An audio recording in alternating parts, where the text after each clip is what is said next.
TV host pinatatanggal sa noontime show. Agad na humiling ng paumanhin ang It's Your Lucky Day host na si Luis Manzano matapos ang pagbibitiw ng joke ng isa sa mga co-host niya sa nasabing show. Sa naging episode ng It's Your Lucky Day nitong Martes, October 24, 2023, sinagot ng bawat host ang question of the day na ano ang isang desisyon ninyo sa buhay na pinili niyong gawin noon pero ngayon pinagtatawanan niyo na lang. Tulad ng nakasanayan, si Petit ang naunang sumagot. Siguro sa jowa. Tila totoo ang kasabihan na pag-ibig pag tumama sa puso, hahamakin ang lahat masunod ka lamang. Ibinahagi pa ni Petit ang isang kwento ng kanyang ex na nagkaroon umano ng kidney failure. Kasi ang ex ko nagkasakit siya.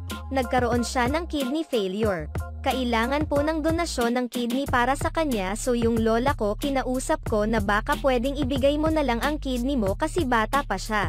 Hindi pumayag ang lola ko, so ang ginawa ko, kinuha ko ng mano-mano gamit ko lang yung nail cutter.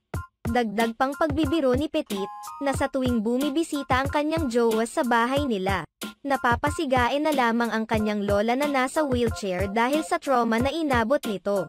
Matapos ang pagsagot ng ilan pang mga host, biglang sumingit si Luis Manzano upang humingi ng paumanhin sa naging joke umano ni Petit na maaaring naka-offend sa mga taong pinagdadaanan ang kidney failure. Natameme naman si Petit matapos ang pagsingit na ito ni Luis na tila pinag-iisipan pa kung totoong nakaka-offend ang kanyang joke. Matatandaan na hindi ito ang kauna-unahang pagkakataon na inireklamo si Petit dahil sa kanyang mga nakaka-offend na jokes.